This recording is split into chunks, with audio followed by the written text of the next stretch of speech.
berry salad. Here I have some salad mix leaves, 10 to 12 blackberries, 3 to 4 strawberries chopped, 1/4 cup of feta cheese, 1/4 cup of pecans chopped, and here I'm going to use this salad dressing from Salad Girl. I really like this one, pomegranate and pear. This one is really simple. Just add all the ingredients into the bowl.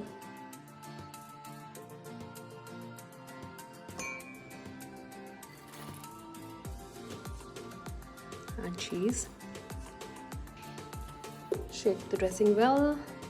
Pour a generous amount of it and mix it. And it's ready. Enjoy this very, very salad.